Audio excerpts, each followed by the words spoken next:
Good morning my dear student. मैं Nitish sir आप लोगों के लिए फिजिक्स का अगला वीडियो लेके आया हूँ। माय डियर स्टूडेंट, हमने पिछले वीडियो में आपको बताया था अवतल दर्पण के लिए सूत्र का निगमन। ठीक है, आज हम आप लोगों को बताएंगे उत्तल दर्पण के लिए सूत्र का निगमन। तो आज हम लोग बात करेंगे माय डियर स्टूडेंट कि जो उत्तल दर्पण होता है उसके लिए सूत्र का डेरिवेशन कैसे होता है, कैसे प्रतिबिंब बनता है, इन सारी बातों को आज हम पढ़ेंगे। ओके, इसी के साथ ही हम ये वीडियो स्टार्ट करते हैं। चलो आइए पढ़ते हैं। तो माय डियर स्टूडेंट, सबसे पहले हम बात करते हैं किसके लिए, उत्तल दर्पण के लिए सूत्र का निगमन। ठीक है, जैसा कि आपको पता है उत्तल दर्पण के लिए हमें सूत्र का निगमन करना है तो उत्तल दर्पण चाहिए। तो ये देखो आपके स्क्रीन पर एक इमेज दिख रही होगी, ये आपका एक उत्तल दर्पण है। कौन सा दर्पण है? उत्तल दर्पण है। इसके बारे में थोड़ा हम समझ लेते हैं। माय डियर स्टूडेंट, ये आपका उत्तल दर्पण है। उत्तल दर्पण के मुख्य अक्ष पर एक वस्तु रखी है जिसका नाम है एबी। कौन सी वस्तु रखी है? एबी। उत्तल दर्पण के मुख्य अक्ष पर एक एबी वस्तु रखी है। एबी से एक प्रकाश किरण चलती है। कैसी चलती है? मुख्य अक्ष के समांतर, पता होगा आपको। ठीक है, एबी से एक प्रकाश किरण चलती है, मुख्य अक्ष के समांतर चलती है। जब एबी से एक प्रकाश किरण मुख्य अक्ष के समांतर चलती है, जैसे ही दर्पण से टकराती है, दर्पण से परावर्तन के पश्चात वापस इधर निकल जाती है। और कहां से? ऐसा लगता है कि ये मुख्य अक्ष से आती हुई मुख्य फोकस से आती हुई प्रतीत होती है। कहां से होती है? मुख्य फोकस से आती हुई प्रतीत होती है। सही कहा। जब कोई प्रकाश किरण मुख्य अक्ष के समांतर आती है, दर्पण से परावर्तन के पश्चात अपरावर्तित हो जाती है और ऐसा प्रतीत होता है कि मुख्य फोकस से आती हुई प्रतीत होती है। एक प्रकाश किरण हो गई। ठीक है माय डियर स्टूडेंट, इसके बाद दूसरा नियम कौन सा लगेगा? दूसरा नियम क्या है कि जब कोई प्रकाश किरण वक्रता केंद्र की ओर आती हुई प्रतीत होती है। ठीक है, दूसरी प्रकाश किरण यहां से आई, दूसरी प्रकाश कण यहां से चली, जैसे ये आई। ठीक है, दूसरी प्रकाश कण यहां से आई, आने के बाद क्या होता है? दर्पण से जैसे ही टकराती है, जब कोई दूसरी प्रकाश कण आती है, दर्पण से जैसे ही टकराती है, दर्पण से परावर्तन के पश्चात वापस उसी मार्ग पर निकल जाती है। और ये ऐसा लगता है, कहां से? ये प्रकाश कण कहां से आती हुई प्रतीत होती है? ऐसा महसूस होता है कि ये प्रकाश कण वक्रता केंद्र से आती हुई प्रतीत होती है। कहां से? वक्रता केंद्र से आती हुई प्रतीत होती है। हमने क्या बताया था? हमने आपको बताया था माय डियर स्टूडेंट, जब भी हमारा प्रतिबिंब बनता है उसमें आपके दो नियम लगते हैं, कोई से भी दो नियम लगते हैं। तो पहला नियम क्या लग गया कि एक प्रकाश किरण कैसी आई? एक प्रकाश किरण मुख्य अक्ष के समांतर आई, एक प्रकाश किरण मुख्य अक्ष के समांतर आई, जैसे ही दर्पण से टकराई, दर्पण से टकराने के पश्चात इधर मुड़ जाती है, अतः ये मुख्य फोकस से आती हुई प्रतीत होती है। सही है। दूसरी प्रकाश कण वक्रता केंद्र की ओर आती हुई प्रतीत होती है। दूसरी प्रकाश कण वक्रता केंद्र की ओर आती हुई प्रतीत होती है, लेकिन जैसे ही टकराती वापस हो जाती है, वक्रता केंद्र से आती हुई प्रतीत होती है। तो दो नियम लग गए माय डियर स्टूडेंट। ठीक है, फिर हमने क्या बताया था? जब कोई भी प्रतिबिंब बनाएंगे हमेशा दो नियम लगते हैं। ये दो नियम जब लग गए आपके माय डियर स्टूडेंट, फिर ये दोनों प्रकाश कण किस बिंदु पर काटती हैं? तो काटती नहीं है, लेकिन काटती हुई प्रतीत होती। कहां पर? इस जगह पर, जहां पर ये दोनों प्रकाश कण एक दूसरे को काटती हुई प्रतीत होती हैं, वहीं पर इसका प्रतिबिंब बनता है। इसका नाम है एबी। बताया था हमने आपको, क्या नाम है? एबी। ये देखो एबी आपका जो प्रतिबिंब है वो आपका ये देखो बन गया। क्लियर है? इतनी बात क्लियर माय डियर स्टूडेंट। क्या बताया हमने कि एक ये दोनों प्रकाश कण एक दूसरे को बिंदु बी पर प्रच्छेद करती हैं, जहां पर वस्तु ए बी का, और इनका यहां पर डैश लगा दो। क्या लगा दो माय डियर स्टूडेंट? डैश। ठीक है, तो वहां पर वस्तु ए बी का ए डैश और बी डैश कैसा प्रतिबिंब बनता है? आभासी और सीधा। कैसा प्रतिबिंब बनता है माय डियर स्टूडेंट? आभासी और सीधा प्रतिबिंब बनता है।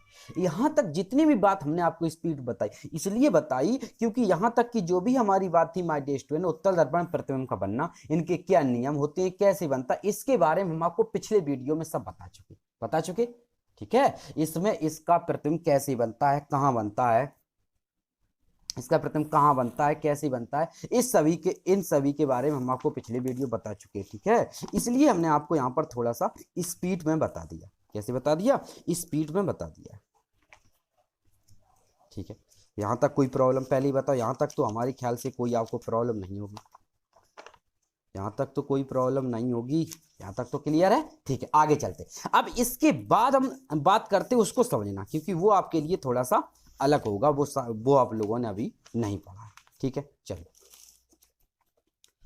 आगे हम क्या देखते हैं माय डियर स्टूडेंट? आगे हम देखते हैं कि हमने क्या किया, जैसे आपको हमने पिछला वाला जो हमने इससे पहले वीडियो में आपको डेरिवेशन कराया था वैसे ही आपको दिमाग पर रखना है। तो सबसे पहले ध्यान से देखो, हम क्या करेंगे, बिंदु डी से। देखो पहली प्रकाश कण आती है कहाँ पर, दर्पण को किस बिंदु पर प्रच्छेद करती है, मतलब परावर्तित करती है, टकराती है, बिंदु डी पर।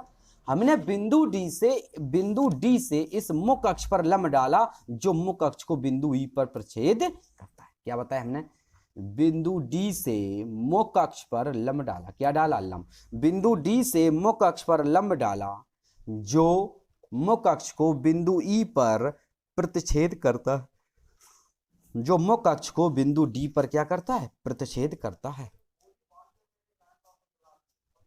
सही है। क्या बताया, जो मुख्य अक्ष को बिंदु डी पर प्रतिच्छेद करता है।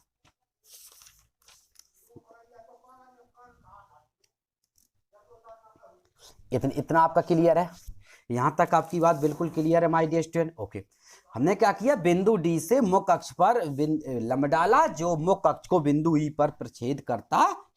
ठीक है, अब देखो, अब हमें क्या करना है माय डियर स्टूडेंट, यहां से कुछ वैल्यू लिखनी है। तो माय डियर स्टूडेंट पता है, दर्पण के जिस बिंदु से दर्पण के परावर्तक तल के जिस बिंदु से होकर क्या मुख्य अक्ष जाता है उसे क्या बोलते हैं, ध्रुव बोलते। पी। सही है। अब हम इनकी वैल्यू लिख दें और डेरिवेशन करें, कोई दिक्कत तो नहीं। चलो आगे देखो। तो माय डियर स्टूडेंट सबसे पहले हम क्या करेंगे, वैल्यू। तो आपको पता है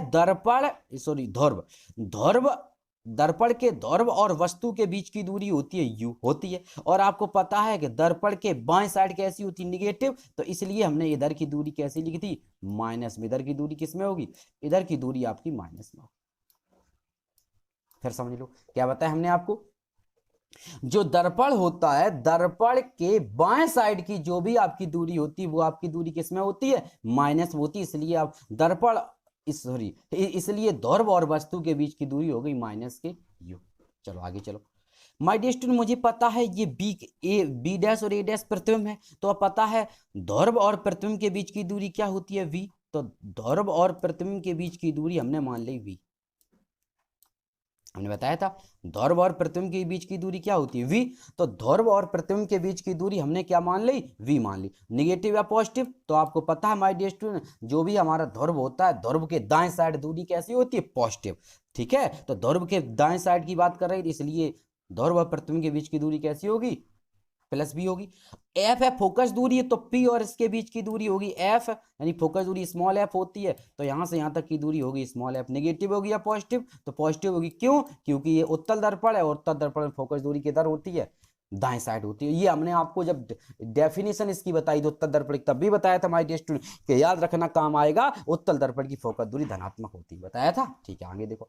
ये मेरा सी है, सी क्या होती है, वक्रता त्रिज्या, और ये भी किधर दी है, ये भी दर्पण के दाएं साइड दी है, और दाएं साइड की फोकस, दाएं साइड जितनी वैल्यू होती है वो कैसी होंगी, पॉजिटिव। यानी ध्रुव और वक्रता केंद्र के बीच की दूरी कैपिटल आर है, इसलिए यहां पर कैसी होगी, प्लस की आर। ठीक है, तो ये आपका चित्र कैसे प्रतिबिंब बना, इनके बीच की दूरी भी दर्शा दी। इतना आपको याद रखना था, इतना याद रहेगा। वस्तु और ध्रुव के बीच की दूरी u, वस्तु और ध्रुव के बीच की दूरी u, ध्रुव और प्रतिबिंब के बीच की दूरी v, ध्रुव और फोकस के बीच की दूरी f, ध्रुव और वक्रता केंद्र के बीच की दूरी कैपिटल R। ये सारी चीजें क्लियर हो गई, यहां तक कोई दिक्कत, ये बताओ। इतने माय डियर स्टूडेंट, यहां तक सारी चीजें क्लियर हो गई, यहां तक तो कोई प्रॉब्लम नहीं होगी। ठीक है, चलो माय डियर स्टूडेंट, सबसे पहले अब हमें क्या लेना है, वही समरूप त्रिभुज। याद होगा कल हमने बताया डेरिवेशन में, सबसे हमें क्या लेना है, समरूप त्रिभुज। तो समरूप त्रिभुज हम कैसे लेंगे, ध्यान समझना। सबसे पहला जो समरूप त्रिभुज होगा माय डियर स्टूडेंट, वो आपका कौन सा होगा, सबसे पहला समरूप त्रिभुज है ABC है। देखो ध्यान से देखना, यहां से लेके यहां तक जो आपका बन रहा है, ये आपका समरूप त्रिभुज है। तो पहला आपका जो त्रिभुज हम लेंगे वो कौन सा लेंगे, पहला आपका समरूप त्रिभुज होगा वो होगा ABC।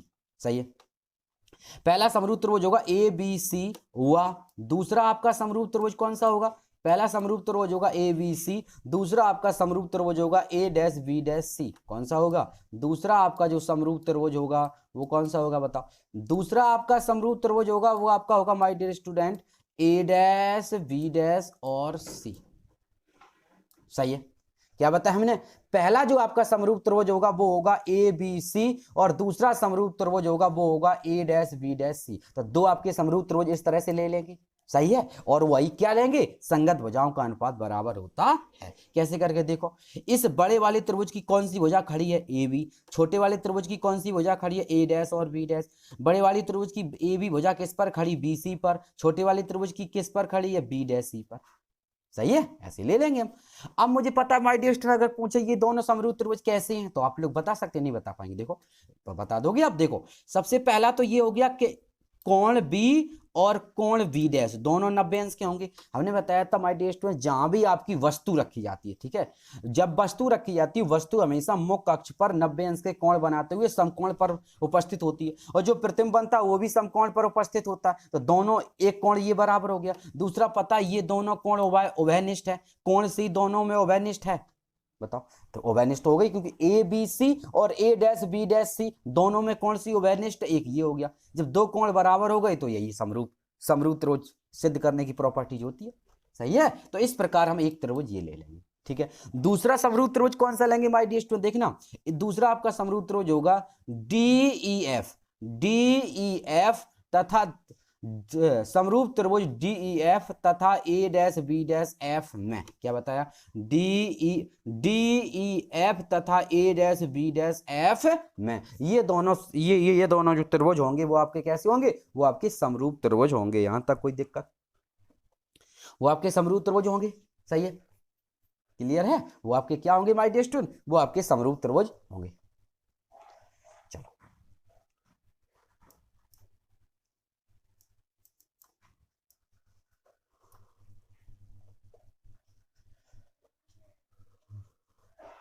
वो आपके क्या होंगे माय डियर स्टूडेंट, वो आपके समरूप त्रिभुज होंगे। सही है, चलो तो इतना याद रहेगा, बस इतना ही आपको याद रखना और डेरिवेशन करते हैं। पीछे देख लिया। चलो अब हम थोड़ा सा ये देख लें माय डियर स्टूडेंट कि ये जो हमारा डेरिवेशन है इसमें हम क्या क्या लिखेंगे। ठीक है, ये भी पता होना चाहिए, ये जो डेरिवेशन कर रहे हैं इसमें हमें क्या क्या लिखना है। देखो तो हमने आपको क्या बताया वही एक ही बात, मुख्य अक्ष पर रखी है कोई वस्तु है, माना कोई वस्तु मुख्य अक्ष पर रखी है, दर्पण से एक प्रकाश किरण चलती है जो दर्पण से परावर्तन के पश्चात मुख्य फोकस से आती हुई प्रतीत होती है, एक पीछे लिखी, और दूसरी प्रकाश कण वक्रता केंद्र की ओर जाती हुई आती हुई प्रतीत होती है।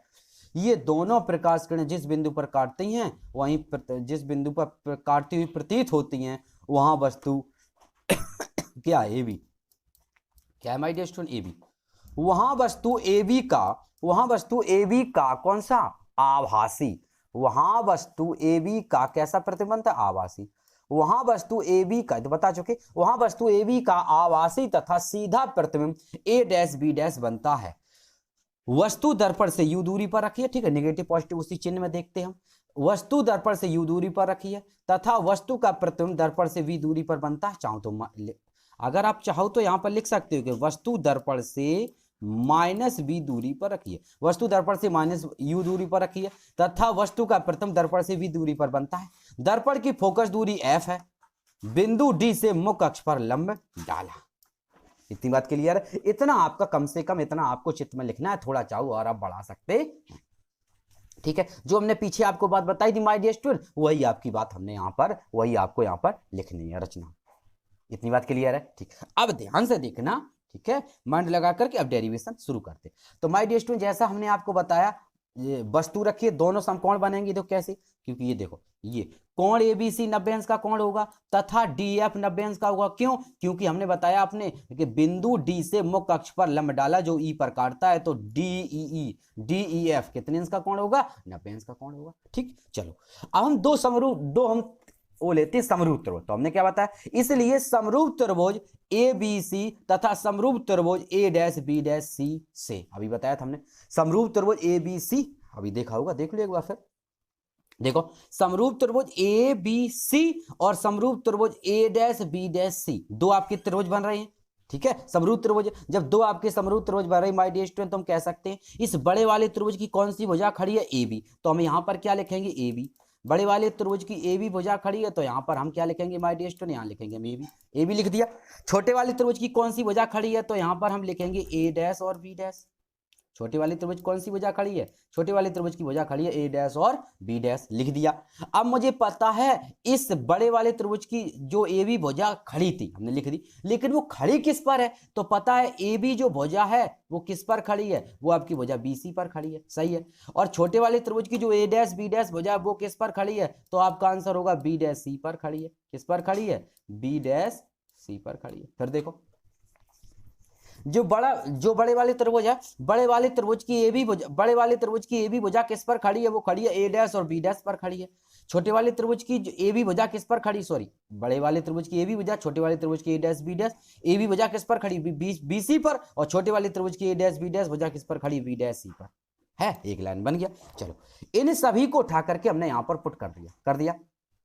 तो माय डियर स्टूडेंट ये देखो आ गया, अभी पीछे बताया हमने, क्या बताया देखो फिर देख लो, ए बी बटे A dash B dash, A B बटे ए डैश बी डैश बराबर ए बी वजह किस पर खड़ी, बी सी पर, ए डैश बी डैश वजह किस पर खड़ी, सी बी डैश पर, यानी बी डैश सी पर। बात तो एक ही है, और इसे हमने माय डियर स्टूडेंट समीकरण एक डाल के छोड़ दिया, सही है। इसके बाद हमने दूसरा लिया, यानी इसी प्रकार समरूप त्रिभुज डीईएफ, इसी प्रकार समरूप त्रिभुज डीईएफ तथा समरूप त्रिभुज ए डैश बी डैश एफ से, अभी इन पीछे फिर देख लो क्या बताया हमने, समरूप त्रिभुज डीई सी, क्या बताया, समरूप त्रिभुज डी ना सी तो नहीं सॉरी एफ, समरूप त्रिभुज डीईएफ है। देखो ध्यान से देखना, ये वाला, ये सबको दिखा, समरूप त्रिभुज डीईएफ। अगर हम डीईएफ की बात करें माय डियर स्टूडेंट, तो डी कौन सी भुजा है, तो हम कहेंगे डीई, बड़े वाली त्रिभुज कौन सी भुजा है, डी। और जो हमारा ए डैश बी डैश एफ है, इसकी कौन सी भुजा खड़ी है, सीधी 90 अंश पर ऊपर की ओर, तो आपका आंसर होगा ए डैश और बी डैश। यही तो आंसर होगा, कौन सी भुजा खड़ी है, ए डैश और बी डैश खड़ी है। अब मुझे पता है माय डियर स्टूडेंट, इस जो डी भुजा है वो किस पर खड़ी है, तो आपका आंसर होगा ई एफ पर खड़ी है। किस पर खड़ी माय डियर स्टूडेंट, तो आपका आंसर होगा ई एफ पर खड़ी है, ठीक है। इस छोटे वाले त्रिभुज की जो ए डैश बी डैश भुजा है वो किस पर खड़ी है, तो आपका आंसर होगा ये बी डैश एफ पर खड़ी। किस पर खड़ी माय डियर स्टूडेंट, ये आपकी भुजा बी डैश एफ पर खड़ी, सही है। तो आपका यहां से बनेगा DE upon A dash B dash बराबर ई एफ बटे बी डैश एफ। क्या बताया, DE upon A dash B dash बराबर ई एफ बटे B dash F, E F बटे बी डैश एफ। आगे चलो, अभी मैंने पीछे बताया था, क्या बताया था, बस यही थे, ठीक है। जो हमने बताया था वही हमने यहाँ पर लिख दिया, बस थोड़ा सा उल्टा वाली हो जाए, ठीक है। तो यहाँ से क्या हो गया आपका, इधर देखो, तो यहाँ से जो भी हमने आपको पीछे बताया तो वही आपका लिखा है। क्या लिखा, ए डैश बी डैश बटे, देखो ए डैश बी डैश बटे डी, और उधर डी, एक ही बात है, ए डैश बी डैश बटे डी बराबर एफ बी डैश बटे ई एफ होगा। अब मुझे पता है माय डियर स्टूडेंट, क्योंकि हमने पीछे आप कल भी बताया था, जो ई है, ई हमने ऊपर से लम डाला, ई मुख्य अक्ष पर बिंदु ई रियल में थोड़ा ही होता है, हम सिर्फ अपने मैथ के नियम को सही से समझाने के लिए हमें लम डाल देते हैं। अब मुझे पता है बिंदु ई और पी के बीच की दूरी बहुत ही नगण्य है, क्योंकि लम डालते हैं दर्पण में प्रतिबिंब के बीच, तो बहुत ही, बिंदु ई बहुत ही का मतलब कोई वैल्यू हम आपको डिसाइड नहीं कर सकते ना, आप कहने लगो सर इसकी मान कितना हो सकता है, तो हम कुछ इसका मान नहीं होता। बिंदु ई और पी यानी ध्रुव के बीच की दूरी बहुत ही नगण्य है, इसलिए हम क्या करते हैं, जब इसके बीच की दूरी बहुत ही नगण्य है, इसलिए हम क्या करते हैं, इसलिए हमने किया, चूंकि ए डी मुख्य अक्ष के समांतर है। क्या बताया, देखो चूंकि ए डी मुख्य अक्ष के समांतर, इसलिए ए बी बराबर डी आ गया। वही क्या बताया, क्योंकि दोनों प्रकाश कण एक दूसरे के समांतर चलती हैं, पीछे मैंने बताया, देखो ऐसे करके चित्र बना था, और यहां पर आपकी वस्तु रखी थी, क्या नाम था जिसका, इस जगह आपकी वस्तु रखी थी जिसका नाम था ए बी, ये वस्तु रखी थी। जब ये समांतर चलती है, यहाँ पर इसका प्रतिबिंब बनता है, प्रतिबिंब का क्या नाम है बताओ, तो प्रतिबिंब आपका बनता है ए डैश और बी डैश। कौन सा प्रतिबिंब बनता है, प्रतिबिंब आपका बनता है ए डैश और बी डैश। क्या बताया, ए बी से, यहां से दो प्रकाश कण एक दूसरे के समांतर चलते हैं, वस्तु आपकी होती है ए बी, और ए बी से दो प्रकाश कण चलती हैं, और इसका जो प्रतिबिंब बनता है वो क्या बनता है, इसका जो प्रतिबिंब बनता है वो बनता है ए डैश और बी डैश। कौन सा प्रतिबिंब बनता है my dear student, A dash और बी डैश आपका प्रतिबिंब बनता है, सॉरी प्रतिबिंब नहीं, हाँ प्रतिबिंब बनता है, वो तो बाद की, सॉरी ये प्रतिबिंब नहीं है, गड़बड़ कहाँ दिमाग है, ठीक है, ये प्रतिबिंब नहीं है, क्योंकि प्रतिबिंब तो इसके बाद बनेगा, ठीक है, प्रतिबिंब तो यही बनता होगा। ये लो देखो, यहाँ से देखो ये हमारा मुख्य अक्ष है, इसके समांतर यहाँ चलती है, यहाँ पर दर्पण होता है, जो यहाँ पर डी होता है, जो हमारी दर्पण से बिंदु डी से प्रकाश कर टकराती है, इस यहीं से हम इस पर लंब डाल देते हैं जो मुख्य अक्ष को बिंदु ई पर काटता है। कहाँ पर? मुख्य अक्ष को बिंदु ई पर काटता है। अब याद आया, यानी ए बी और डी आपस में कैसे होंगे? बराबर, क्योंकि दो समांतर किरणों के बीच की दूरी हमेशा बराबर होती है, इसलिए ए बी और डी के बीच की दूरी बराबर, यही हमने लिख दिया। चूंकि ए डी मुख्य अक्ष के समांतर है, इसलिए ए बी बराबर डी, दोनों बराबर होंगे। आगे देखो, तथा ई और पी के बीच की दूरी बहुत कम है, अभी बताया था, चूंकि ई और पी के बीच की दूरी बहुत कम है, इसलिए इसलिए हम क्या करते, इसलिए हमने क्या किया, ई एफ बराबर एफ पी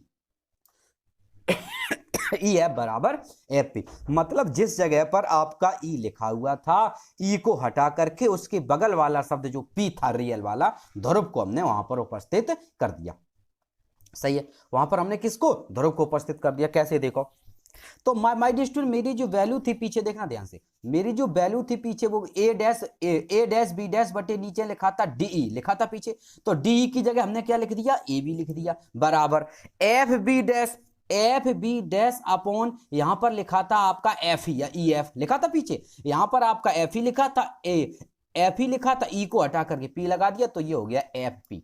तो यहां से बन गया my dear student A dash B dash बटे ए बी बराबर एफ बी डैश बटे एफ पी। अब हमने क्या किया, इसको हमने घुमा दिया। कैसे? देखो, जब इसको हमने घुमा दिया तो माय डियर स्टूडेंट ध्यान से देखना, ये जो एफ पी था इधर लिखा था, ये ऊपर आ गया, जो ऊपर लिखा था एफ बी डैश वो नीचे आ गया, और ये ऊपर चला गया, यानी ए बी बटे ए डैश बी डैश, और इसे हमने समीकरण 2 डाल के वही छोड़ दिया।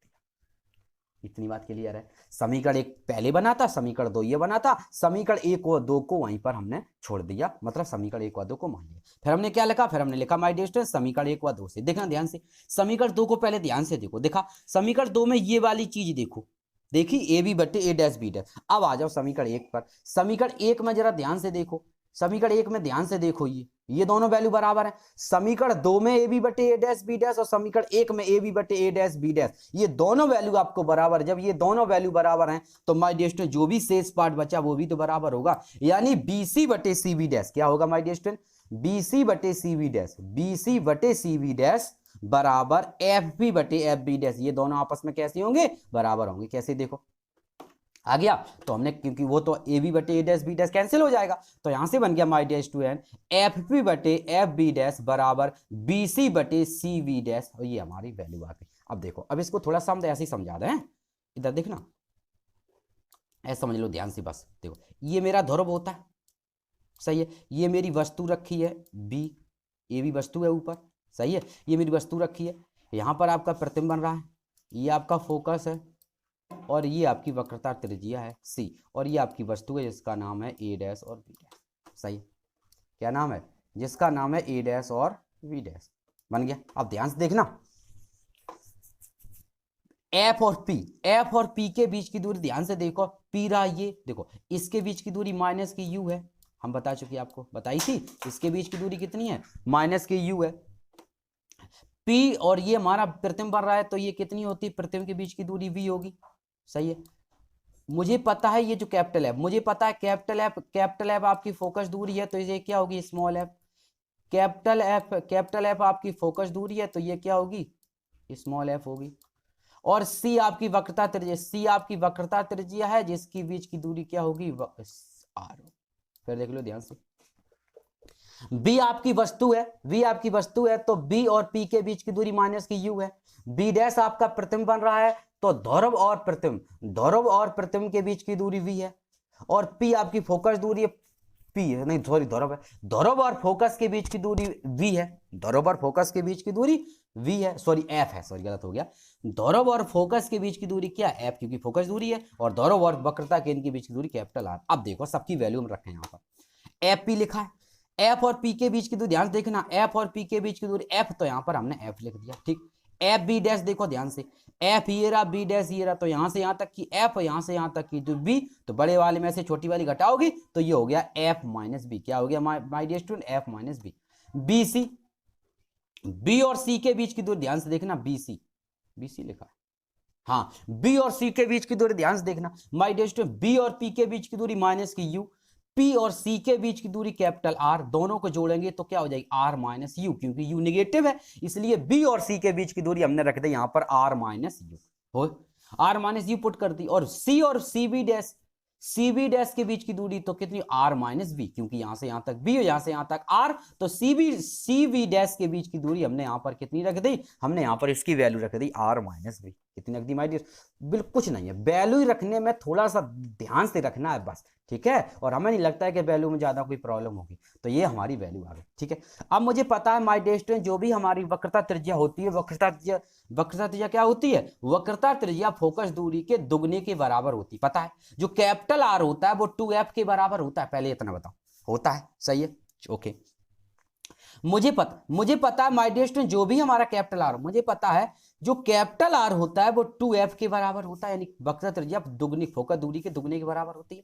तो हमने क्या किया माय डियर स्टूडेंट, जिस जगह पर कैपिटल आर लिखा था, कैपिटल आर को हटा करके, चाहे समझो कैपिटल आर को हमने रिप्लेस कर दिया, किससे रिप्लेस कर दिया? 2f से रिप्लेस कर दिया। तो कैपिटल आर को हटा करके 2f से रिप्लेस कर दिया, 2f यहां रख दिया। अब हमने क्या कर दिया? क्रॉस मल्टीप्लाई, क्या कर दिया my dear student? Cross multiply.